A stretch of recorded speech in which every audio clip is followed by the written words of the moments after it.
Channel आज आपके सामने ऐसे खुलासे करेगा जिन्हें देखकर आप हैरान रह जाएंगे। फर्स्ट इंडिया न्यूज चैनल पर चल रही डिबेट में शिवलिंग को लेकर के जो बहस चल रही है वो अब एक ऐसे पड़ाव पर है जहां पहले विजेंद्र सोलंकी जी पुस्तक को फाड़कर अपना गुस्सा जाहिर कर रहे थे, अब उनके दिल में ये भावना उत्पन्न हो गई है कि इसमें शिवलिंग की तस्वीर है, कबीर साहिब की फोटो है और शास्त्रों का उल्लेख है और शास्त्रों के आधार पर इस पुस्तक में ज्ञान दिया गया है। उन्होंने ये भी माना कि लाखों लोग संत रामपाल जी महाराज द्वारा दिए जा रहे ज्ञान को सही मानते हैं। शिवलिंग की व्याख्या को जो संत रामपाल जी महाराज ने शास्त्रों से लेकर के बताया है वो बिल्कुल सही है, लेकिन विजेंद्र सोलंकी जी और उनके पैनल में मौजूद अतिथिगण अभी इस बात को स्वीकार नहीं कर पा रहे। शिवलिंग भगवान का गुप्तांग ही है, ये आज हम आपके सामने शास्त्रों से प्रमाण करेंगे और दिखाएंगे, तब आपको कहीं ना कहीं ये यकीन जरूर होगा कि संत रामपाल जी महाराज जो भी ज्ञान दे रहे हैं वो शास्त्रों के आधार पर दे रहे हैं। चलिए आज आपको प्रमाण दिखाएंगे कि शिवलिंग भगवान शिव का गुप्तांग ही है और ये प्रमाण देख करके आप हैरान रह जाएंगे। देखिए शिव महापुराण कोटि रुद्र संहिता अध्याय 12 से संत रामपाल जी महाराज ने क्या प्रमाण दिखाया है। देखिए। श्री शिव महापुराण विद्यावारिधि पंडित ज्वाला प्रसाद जी मिश्र कृत हिंदी टीका सहित खेमराज श्री कृष्णदास प्रकाशन मुंबई। आप व्यास जी के प्रसाद से सब वस्तु को जानते हैं, आपको कुछ अज्ञात नहीं है। इस कारण हम आपसे पूछते हैं, संसार में उन लिंगों की पूजा होती है जो आपने पहले बताए, सो उसका कारण वही है, क्या और कोई इसका कारण है? हे सूत जी, लोक में शिव की प्रिया पार्वती जो बाण रूपा कही है, सो इसका क्या कारण है? आपने जैसा सुना है वैसा कहो। सूत जी बोले, हे ब्राह्मणों, हे श्रेष्ठ ऋषियों, मैंने व्यास जी से जो कल्प भेद की कथा सुनी है उसी को आज तुमसे कहता हूँ, सो सुनो। पहले दारुवन में ब्राह्मणों का जो वृतांत हुआ सो अब अच्छी प्रकार सुनो, जैसे मैंने सुना है वैसा कहता हूँ। है ऋषिस्तम, जहाँ दारू नामक श्रेष्ठ वन है, तहाँ नित्य शिव के ध्यान में तत्पर हुए शिव भगत ऋषिगण रहते थे। वे मुनीश्वर तीनों लोकों में निरंतर शिव जी का पूजन करते तथा अनेक प्रकार के स्तोत्रों से स्तुति करते थे। वे शिव जी के ध्यान में परायण शैव द्विज ऋषिगण समाधियों को लेके निमित्त कभी दारुवन में आए। इस अंतर में साक्षात नीललोहित शंकर विकट रूप धारण करके उनकी परीक्षा के निमित्त प्राप्त हुए। साक्षात दिगंबर अति तेजस्वी विभूति भूषण से शोभायमान कामियों के समान चेष्टा को किए, हाथ में ज्योतिर्लिंग को धारण किए। स्वयं भक्तों से प्रसन्न हुए शिवजी मन से उन वनवासी मुनियों की भलाई करने को प्रसन्नता से उस वन में प्राप्त हुए। उनको देखकर ऋषि पत्नी परम त्रास को प्राप्त हो व्याकुल हुए तथा कोई विस्मित हो वहां आई तथा कोई हाथ पकड़ के परस्पर आलिंगन करने लगी। इस प्रकार वे स्त्रियां परस्पर आलिंगन करने से अति प्रसन्न हुई। इसी अवसर में वे श्रेष्ठ ऋषि भी आ गए। उनके विरुद्ध रूप को देखकर वे दुखी तथा क्रोध से व्याकुल हुए। उस समय दुखित हुए शिव जी माया से मोहित हो वे ऋषि आपस में बोले कि यह कौन है, यह कौन है, इस प्रकार कहने लगे। जिस समय वह अवधूत दिगंबर कुछ न बोले तो वे परम ऋषि उन भयंकर पुरुष से कहने लगे, तुम वेद मार्ग को लोप करने वाले विरुद्ध कार्य को करते हो, इस कारण तुम्हारा यह लिंग भूमि पर गिर पड़े। सूत जी बोले, ऐसा उन ऋषियों के कहने पर उन अद्भुत रूपधारी शिव का वह लिंग उसी क्षण गिर पड़ा और वह लिंग आगे स्थित हुआ अग्नि के समान जलने लगा और जहाँ जहाँ वह जाता तहाँ तहाँ जलता था। वह लिंग पाताल में स्वर्ग लोक में भी उसी प्रकार प्रज्वलित हो भ्रमण करने लगा, कहीं पर भी स्थिर न हुआ। संपूर्ण लोक व्याकुल हुए तथा वे ऋषि दुखित हुए। कोई देवता तथा ऋषि कल्याण को नहीं प्राप्त हुए। जिन्होंने शिवजी को नहीं जाना वे संपूर्ण देवर्षि दुखित हुए, परस्पर मिलकर तत्काल ब्रह्मा की शरण में गए। वहां जाकर वे सब ऋषि आदि ब्रह्मा को नमस्कार कर तथा उनकी स्तुति करके सृष्टि करने वाले ब्रह्मा जी से वह वृतांत कहने लगे। ब्रह्मा जी उनके वचन को सुन के शिवजी माया से मोहित हुए।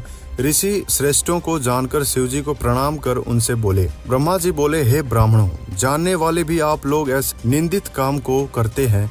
यदि बिना जानने वाले ऐसा करें तो कोई कहने की बात नहीं है। इस प्रकार शिव देव से विरोध करके कौन पुरुष अपनी कुशलता चाहता है? जो मनुष्य मध्याह्न समय में प्राप्त हुए अध्यांगत का सत्कार नहीं करता है तो वह अतिथि उसके पुण्य को लेकर तथा उसे अपने पापों को देकर लौट जाता है।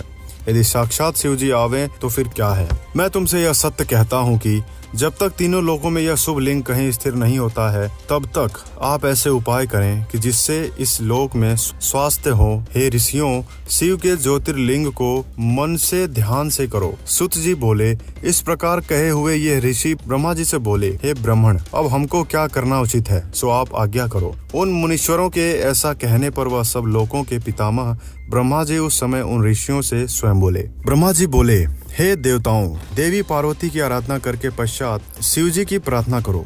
यदि पार्वती साक्षात योनि रूपा हो जाए तो ज्योतिर्लिंग स्थिरता को प्राप्त हो। हे ऋषिस्तम, मैं उस विधि को उस समय कहता हूँ, आप सब सुने और इसी विधि को करो, तब वह पार्वती जी प्रसन्न होंगी। एक गढ़ को स्थापन करके उत्तम 8 दल करके दुर्वा जौ के अंकुरों सहित उसमें तीर्थों के जल को भरो। तत्पश्चात वेद मंत्रों से उस कलश को सेचन कर शास्त्रोक्त विधि से शिव का स्मरण करने से उसकी पूजा करो। शतरुद्रीय मंत्रों से उस कलश के जल से उस लिंग को स्नान कराए। उक्त मंत्रों से मार्जन करके शांति को प्राप्त हो। फिर योनि रूप वाली गिरिजा तथा बाण को स्थापन कर वहां उसी लिंग का स्थापन और मार्जन करो और सुगंध तथा चंदनों से पुष्प, धूल, दीप, नैवेद्य आदि पूजा से परमेश्वर शिव को संतुष्ट करो। प्रणाम तथा पुण्य स्तुतियों से, बाजे गानों से धूमकर मंगलाचरण करो। तत्पश्चात जय का उच्चारण कर यह प्रार्थना करो कि हे देवेश, हे संसार को प्रसन्न करने वाले, आप प्रसन्न हो। आप संसार के कर्ता हैं तथा पालन करने वाले हैं। आप ही अविनाशी हैं, संहार करने वाले हैं। हे महेश्वर, आप संसार के आदि हैं तथा जगत के उत्पन्न करने वाले, संसार के अंतर्यामी हैं। आप शांत हो तथा संपूर्ण लोकों को पालन करो। इस विधि के करने पर निसंदेह स्वास्थ्य होगा। तीनों लोकों में विकार यानी उत्पात न होगा, किंतु सुख होगा। सुत जी बोले, ऐसा सुनकर वे देवता तथा ऋषि ब्रह्मा जी को प्रणाम करके सब लोकों के सुख की इच्छा से उन शिवजी की शरण को प्राप्त हुए। उस समय परम भक्ति से पूजित और सत्कार किए हुए शिवजी अति प्रसन्न होकर उन ऋषियों से बोले। महादेव जी बोले, हे संपूर्ण देवताओं, हे ऋषियों, आप सब मेरे वचन को आदर से सुनो। यदि मेरा ज्योतिर्लिंग योनि रूप में धारण किया जाए तो सुख होगा। बिना पार्वती के और कोई मेरे ज्योतिर्लिंग को धारण करने को समर्थ नहीं है। उन देवी पार्वती जी से धारण किया हुआ मेरा लिंग शीघ्र ही शांति को प्राप्त होगा। सुत जी बोले, हे मुनीश्वरों, यह सुनकर देवता तथा ऋषियों ने ब्रह्मा जी को ग्रहण कर उस समय पार्वती जी की प्रार्थना की। पार्वती जी तथा शिव जी को प्रसन्न करके पूर्वोक्त विधि के अनुसार श्रेष्ठ ज्योतिर्लिंग की स्थापना की। मंत्रों से कही हुई विधि के अनुसार देवता तथा ऋषियों ने अपने धर्म के हेतु पार्वती तथा शिव जी को प्रसन्न किया। ब्रह्मा, विष्णु तथा सब देवर्षि, त्रिलोकों के चर अचर सहित सबों ने शिव जी की विशेष पूजा की। उस समय शिव जी प्रसन्न हुए और जगत की माता पार्वती जी संतुष्ट हुई और उन्होंने उस रूप से उस लिंग को धारण किया। उस योनि रूप पार्वती में लिंग के स्थापित होने पर उस समय बड़ा आनंद होने लगा। हे द्विजो, वह ज्योतिर्लिंग तीनों लोगों में प्रसिद्ध हो गया। वे पार्वती तथा शिवजी प्रतिमा हाट के नाम से प्रसिद्ध हुई।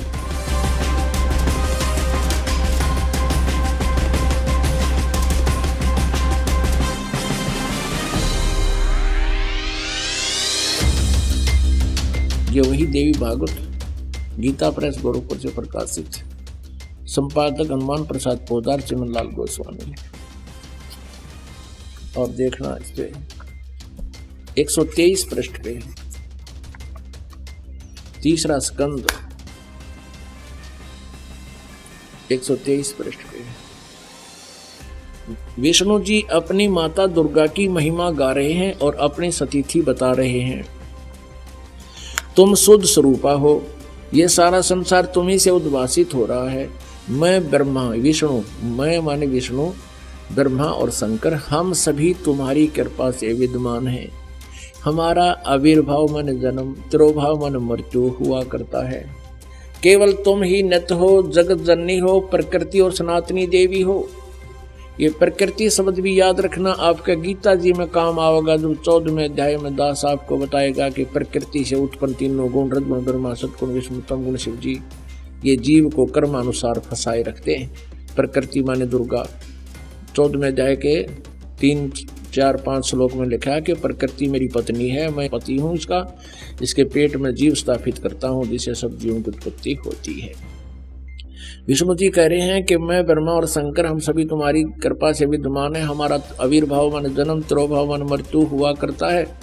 केवल तुम ही नित्य हो, जगत जननी हो, प्रकृति हो, सनातनी देवी हो। इसी का समर्थन भगवान शंकर कर बोले, देवी यदि महाभाग विष्णु तुम्ही से प्रकट हुए हैं यानी उत्पन्न हुए हैं, तो उनके बाद उत्पन्न होने वाले ब्रह्मा भी तुम्हारे ही बालक हुए।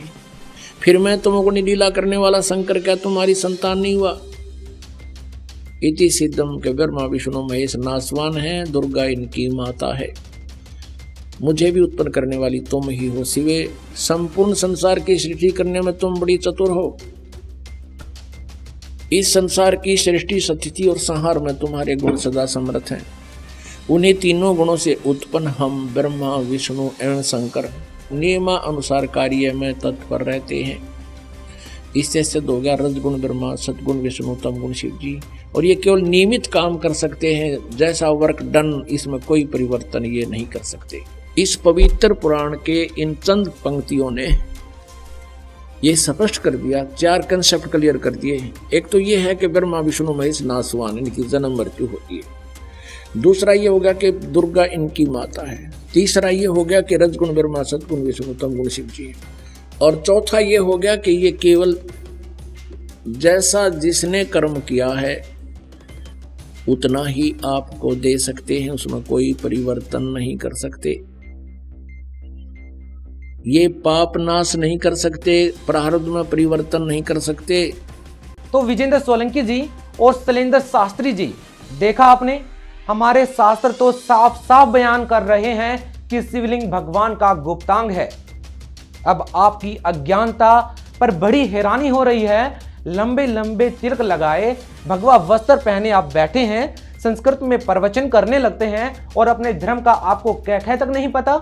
कबीर साहिब का दोहा याद आता है कि कंठी माला सुमरनी पहने से क्या होए, ऊपर डूंडा साध का तुमने अंतर रखा खोए। अंतर आत्मा तो आपकी मलिन हो चुकी है इस अहंकार में कि एक साधारण किसान परिवार में जन्म लेने वाले संत रामपाल जी महाराज कैसे शास्त्रों का ज्ञान बता सकते हैं। कैसे उन्हें ये इतनी नॉलेज हो सकती है जो आज तक बड़े बड़े तथाकथित विद्वान नहीं बता पाए। कैसे उनको हम तत्वदर्शी संत मान सकते हैं, कैसे उनके ज्ञान को स्वीकार कर सकते हैं। कौशलेंद्र शास्त्री जी, अब जमाना बदल चुका है, लोग शिक्षित हो चुके हैं। चंद संस्कृत की लाइन बोल करके आप ये साबित करना चाहते हैं कि आप विद्वान हैं। विद्वान और अविद्वान की परिभाषा भी यजुर्वेद अध्याय नंबर 40 के मंत्र नंबर 8 में बताई गई है कि कौन विद्वान है और कौन अविद्वान है। लेकिन आप कैसे समझेंगे इन बातों को? इन बातों को समझने के लिए एक तत्वदर्शी संत का होना बेहद जरूरी है, जो कि आप नहीं हैं। संत रामपाल जी महाराज इस पृथ्वी पर एकमात्र ऐसे संत हैं जो कि शास्त्रों के आधार पर भक्ति बता रहे हैं और एकमात्र तत्वदर्शी संत हैं। अब आप इस पुस्तक को देखिए जिस पर 3 बार मुकदमा दर्ज हो चुका है और तीनों बार ये बरी हुए हैं। शिवलिंग और लिंगी को क्लियर शब्दों में लिखा है। देखिए कौशलेंद्र शास्त्री जी।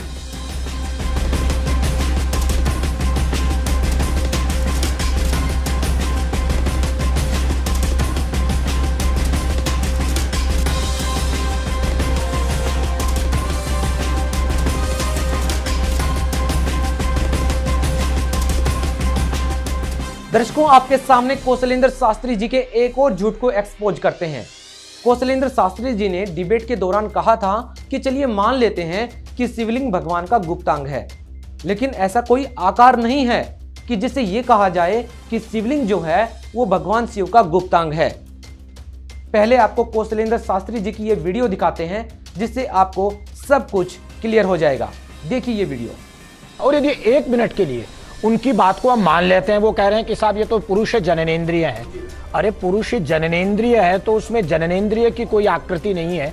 वह जो शिवलिंग है उस शिवलिंग की किसी प्रकार की आकृति नहीं है, वह लिंगाकृति को प्राप्त नहीं है। वह लिंग शब्द का अर्थ क्या है? प्रारूप। लिंग शब्द का क्या तात्पर्य है? चिन्ह। सोलंकी जी एक तरफ हम और चलते हैं। हमारे यहाँ लिंग शरीर कहते हैं। लिंग शरीर का क्या तात्पर्य है? यदि थोड़ा सा वेदांत पढ़ लिया होता रामपाल जी ने जगत गुरु शंकराचार्य जी का, तो मैं सूक्ष्म शरीर को लिंग कहते हैं, लिंग शरीर कहते हैं। लिंग शरीर और स्थूल शरीर दो शरीर होते हैं वेदांत में। कौशलेंद्र शास्त्री जी, अब आपको मथुरा के इस म्यूजियम में रखे इस शिवलिंग को देख लेना चाहिए और अब आप सोच करके बताइए, देख करके बताइए कि क्या ये जो गुप्तांग है, इसका जो आकार है, वो आपको क्या सोचने पर मजबूर करता है। और क्या आप सोच रहे हैं, क्या ये भगवान शिव का गुप्तांग नहीं है? क्या ये आकार नहीं है भगवान शिव के गुप्तांग का? थोड़ी बहुत शर्म आपको आनी चाहिए कि कैसे लाखों वर्षों से चली आ रही पूजा को आप एक झटके में नकार रहे हैं कि भगवान जो शिवलिंग है वो भगवान का गुप्तांग नहीं है। बड़ी हैरानी होती है आप लोग जो कि तथाकथित विद्वान बनकर के पैनल में बैठे हैं और जनता को ज्ञान बांट रहे हैं। तो दर्शकों, हम आपके सामने कौशलेंद्र शास्त्री के एक और झूठ का पर्दाफाश करने वाले हैं। सबसे पहले आपको एक क्लिप दिखा देते हैं, पहले ये क्लिप देख लीजिएगा, उसके बाद हम आपको एक्सपोज वीडियो भी दिखाएंगे। जी हाँ, ये देखिए कौशलेंद्र शास्त्री की ये वीडियो। कौशलेंद्र दास जी, मैं उम्मीद करूंगा कि सर संस्कृत के जिन शब्दों को लेकर हम व्याख्यान कर रहे हैं उसको आप आगे बढ़ाएं। जी देखिए, जिस तरह की बात उन लोगों ने कही है वो न केवल अस्वीकार्य है बल्कि हास्यास्पद भी है। मैं भी बता रहा था कि वामन शिवराम आप्टे का जो संस्कृत शब्दकोश है वह सर्वाधिक प्रामाणिक शब्दकोश है और मैं उसको पढ़ रहा हूँ। वहाँ लिंग शब्द का क्या अर्थ है वो आप देखिए। वे लिख रहे हैं निशान, चिन्ह, निशानी, प्रारूप, बिल्ला, प्रतीक, विभेदक, चिन्ह, लक्षण। ये देखिए, ये वही नहीं लिख रहे हैं, महाकवि कालिदास अपने रघुवंश में प्रयोग कर रहे हैं यति पार्थिव लिंग धारिणौ। एक बात, मोनियर विलियम्स ने 1851 में जो इंग्लिश संस्कृत डिक्शनरी कंपाइल करी उसमें जो लिंग शब्द का अर्थ मोनियर विलियम्स लिख रहे हैं वो लिख रहे हैं ए mark, a sport, A sign, A token, A beige. अब आप देखिए, ऐसा नहीं है कि इस शब्द को लिंगी शब्द की हमारे यहाँ इतनी चर्चा है सोलंकी जी कि मुझे जानकर क्या आश्चर्य हो रहा। दर्शकों, सबसे पहले हमने सोचा कि कल डिबेट के दौरान कौशलेंद्र शास्त्री जी जिस लिंग शब्द की व्याख्या कर रहे हैं और टीवी पर जो दिखाया जा रहा है वो शायद गलती से एडिटर ने कुछ और दिखा दिया, लेकिन अब हमें पता चलता है जब हमने वामन शिवराम आप्टे के संस्कृत और हिंदी शब्दकोश को खंगाला और जो सच्चाई निकलकर सामने आई तो कौशलेंद्र शास्त्री के एक और चालाकी का पर्दाफाश हुआ कि वो जानबूझकर वो संस्कृत हिंदी शब्दकोश नहीं दिखाना चाहते थे, क्योंकि वो जो सच छिपाना चाहते थे वो आज आपके सामने ऐसे न्यूज रखने जा रहा है। देखिए, वामन शिवराम आप्टे के संस्कृत हिंदी शब्दकोश में लिंग शब्द का क्या अर्थ लिखा है।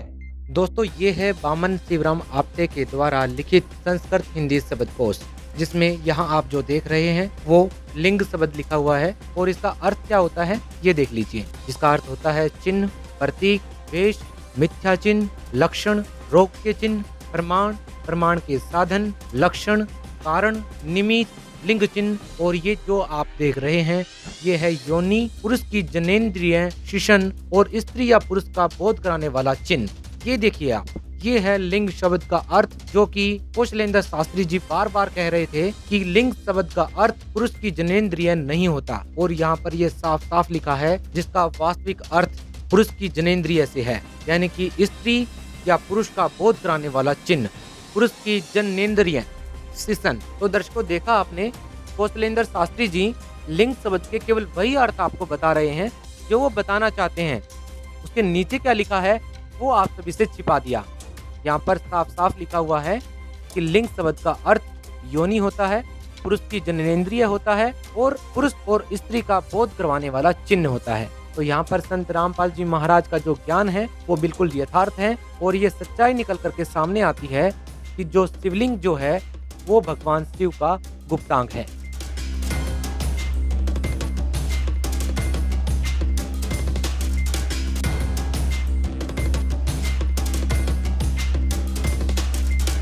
तो विजेंद्र सोलंकी जैसे तमाम उन एंकर्स को हम ये संदेश देना चाहते हैं कि संत रामपाल जी महाराज के किसी भी लिटरेचर पर जब आप सवाल उठाएं, संत रामपाल जी महाराज के ज्ञान पर जब आप सवाल उठाएं, तो आप एक बार अपने ही धर्म के शास्त्रों को खंगाल कर जरूर देख लें, क्योंकि हम आपके सामने ये दावे के साथ कह सकते हैं कि संत रामपाल जी महाराज ने एक एक शब्द शास्त्रों के आधार पर लिखा है।